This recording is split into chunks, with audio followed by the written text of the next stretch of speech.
তো সেই কমেন্টস আমার এক শুভাকাঙ্ক্ষী আজকে করেছেন, সেটা হলো, আপু আমি 6 বছর ধরে হস্তমৈথুন করি, ছাড়তে পারছি না, সেক্স করতে ইচ্ছা করে, হস্তমৈথুন থেকে রক্ষা কি করে পাবো, খুব কষ্ট হচ্ছে। দেশের এবং প্রবাসের ভাই বোনদের প্রতি সালাম। আসসালামু আলাইকুম, আমি প্রভাষক ডাক্তার রিক্তা পারভিন, হোমিওপ্যাথি এবং আয়ুর্বেদিক চিকিৎসক। আজকে খুব সুন্দর একটা কমেন্টসের অ্যান্সার করব, যে কমেন্টসটা এখন অনেকেই করে থাকে। যুবক, বিবাহিত, অবিবাহিত, বয়স্ক, সবার অধিকাংশ ক্ষেত্রে এই কমেন্টসটা আসে। তো এটা যে ভক্তটা করেছেন, যুবক ছেলে। তো যুবক ছেলেদের সাধারণত যখন বয়স যৌবনটা শুরু হয়, শুরু থেকেই পরিবেশের কারণেই হোক, ফ্যামিলিগত কারণেই হোক, যেখানে তারা সঠিকভাবে তাদের পরিচর্যা পাচ্ছে না, কার সঙ্গে মিশছে, কোথায় থাকছে, কে বন্ধু, ফ্যামিলির থেকে কেয়ারলেস থাকে যাদের, তাদের ক্ষেত্রে এইটা বেশি হয়ে থাকে। তো সেক্ষেত্রে দেখা যায় যে যখন তাদের যৌবনটা শুরু হয়, অর্থাৎ বীর্যটা তৈরি হয় না, তার আগে যে লালা বিজলাটা একটু পানি পানি আসে, তখন আলাদা একটা সুখ অনুভব হয়। এই সুখের থেকে কিন্তু কি হয়, শুরু হয় তাদের হস্তমৈথুন। তো এটা 9, 10, 11, 12 বছর পর্যন্ত তারা এইভাবেই করতে থাকে। সাধারণত 12 বছরের পরে যেই বীর্যটা তৈরি হয়, তখন সেই সুখের অনুভূতির থেকে তারা হস্তমৈথুন করতে থাকে। এটা নেশায় পরিণত হয়ে যায়। কিন্তু হস্তমৈথুন কিন্তু ইসলামের দৃষ্টিতে সম্পূর্ণ নিষিদ্ধ। এই বাচ্চা ছেলে যারা যৌবন শুরু হবে, তারা তো এই সম্পর্কে ধারণা তাদের নেই যে ইসলামের দৃষ্টিতে এটা নিষিদ্ধ। এটা ফ্যামিলিগত ভাবে যদি সেভাবে তাদেরকে গড়ে তোলা যায়, তাহলে কিন্তু এই ধারণাটা তাদের ভিতর চলে আসে। যদি ইসলামিক ভাবে তো তাদেরকে মানুষ করা যায়, যারা মুসলমান, তাদের জন্য, তো এটা নেশায় পরিণত হয়ে যায়। তা আস্তে আস্তে কিন্তু তারা এটা ছাড়তে পারে না। অনেকের দেখা যায় যে বিয়ে হয়ে গেছে, ওয়াইফ কাছে আছে, তারপরেও কিন্তু তারা সুযোগ খোঁজে কখন ওয়াইফ একটু ঘুমোবে, কে বাইরে যাবে, কি বাবার বাড়ি যাবে, তখন হস্তমৈথুন করবে। এমন কিছু রুগী পাওয়া গেছে, মানে স্ত্রী এসে বলে, স্বামীও বলে যে স্ত্রী জেগে আছে, স্ত্রী দেখছে, তারা ওয়াশরুমেও গিয়ে হস্তমৈথুন করছে, স্ত্রী বুঝতে পারে। আবার এমন কিছু ঘটনা ঘটে যেখানে স্ত্রীরা নিজেরাই বলে, কি তার হাজবেন্ডও বলে যে সে সহবাস করে না, স্ত্রী স্ত্রী নিজে তাকে মৈথুন করে দেয়, স্বামীকে মৈথুন করে বীর্যপাত ঘটিয়ে দেয়।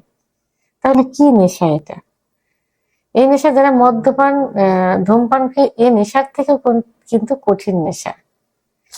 আবার অনেকে চাকরির সুবাদে বাইরে থাকে, তারাও বলে যে স্ত্রীর কাছে থাকে না, বাসায় যাইতে পারি না, হস্তমৈথুন ছাড়তে পারছি না। এটা যে শুধু এটা এমনও দেখেছি যারা মানে পুরাপুরি ইসলামিক নিয়ম মেনে চলে, তারাও কিন্তু তারা এই অভ্যাসে পরিণত। যাই হোক, এরকম অনেকেই আসছে। আমার বয়স হয়ে গেছে, তারাও, স্ত্রী আছে, বয়সও হয়ে গেছে, 50-এরও বেশি হয়ে গেছে, 60ও হয়ে গেছে, এরকম বৃদ্ধ আছে, তারাও এই নেশায় আসক্ত থাকে, ছাড়তে পারে না। কিন্তু এই যে হস্তমৈথুন যদি এভাবে করতে থাকে, তাহলে যৌন অক্ষমতা কিভাবে আসে এদের? কারণ লিঙ্গের ভিতরে কিন্তু কোনো শিরা নেই, আছে শুধু মাংস এবং রক্তনালী। এই রক্তনালীর ভিতর দিয়ে যত বেশি রক্ত চলাচল করবে, লিঙ্গ তত বেশি বড় হবে, মোটা হবে, শক্ত হবে। কিন্তু হস্তমৈথুন যখন নেশায় পরিণত হয়, অতিরিক্ত করা হয়ে যায়, তখন এই শিরাগুলো সংকুচিত হয়ে যায়। এর ভিতর দিয়ে ব্লাড সার্কুলেশন, অর্থাৎ রক্ত চলাচলটা বাধাগ্রস্ত হয়, যে কারণে লিঙ্গ কি হয়, নিস্তেজ হয়ে যায়, আগামোটা গোড়া চিকন হয়ে যায়, শিরাগুলো ভেসে থাকে, একদিকে বাঁকা হয়ে থাকে, ইত্যাদি। তো এই হস্তমৈথুন অনেকে যখন তারা এটা বুঝতে পারে যে এটার জন্য, যে আমার এই শুভাকাঙ্ক্ষী বুঝতে পারছে যেটার কারণে সমস্যা হচ্ছে, যে কারণে সে এমনি একটা সাজেশন চেয়েছেন বা চিকিৎসা চেয়েছেন, এরকম সবাই যখন বুঝতে পারে তখন সেটা ছাড়তে চায়, কিন্তু নেশায় পরিণত হয়ে গেলে আর ছাড়তে পারে না। তো এই ক্ষেত্রে কি করতে হবে? এই ক্ষেত্রে প্রথমত নিজেকে কন্ট্রোল করতে হবে যে আমি এটা আর করব না, এটাই এই ক্ষতি হচ্ছে। যদি এটা নিজেকে মনে মনে করতে হবে, কন্ট্রোল করতে হবে। এরপর কি করতে হবে? ধর্মীয় অনুশাসনগুলো মেনে চলতে হবে। কারণ ওই দিনে যদি ৩-৪ বার হস্তমৈথুন করা যায়, সে কিন্তু পাক পবিত্র থাকলো না। আর পাক পবিত্র না থাকলে নামাজ হবে না, কোথাও যেতে বাধাগ্রস্ত হবে, কোনো কাজ করা যাবে না নাপাক অবস্থায়। তা যখনই ইসলামিক রীতিনীতিগুলো মেনে চলবেন, ৫ ওয়াক্ত নামাজ পড়বেন, পবিত্রতা বজায় রাখবেন, তখনই কিন্তু হস্তমৈথুন করার থেকে আস্তে আস্তে দূরে সরে আসতে পারবেন। এবং এটাতেও যদি কন্ট্রোল না হয়, তখন কি করতে হবে? হোমিওপ্যাথি ওষুধ আছে, এমন কিছু ওষুধ আছে, এটা কিন্তু অনেক অ্যাভেলেবেল না, নির্দিষ্ট ১টা-২টা ওষুধ আছে যে ওষুধ দিয়ে হস্তমৈথুনের নেশা কাটানো সম্ভব, এবং হস্তমৈথুনের কারণে যে ক্ষতি হয়েছে সে ক্ষতি পূরণ করাও সম্ভব। একমাত্র হোমিওপ্যাথি ২টা ওষুধের মাধ্যমে নেশা কাটানো এবং ক্ষতি হয়ে গেছে সেটা ঠিক করা সম্ভব, অনলি ২টা ওষুধের মাধ্যমে। এই জন্য যারা এই সমস্যায় ভুগছেন,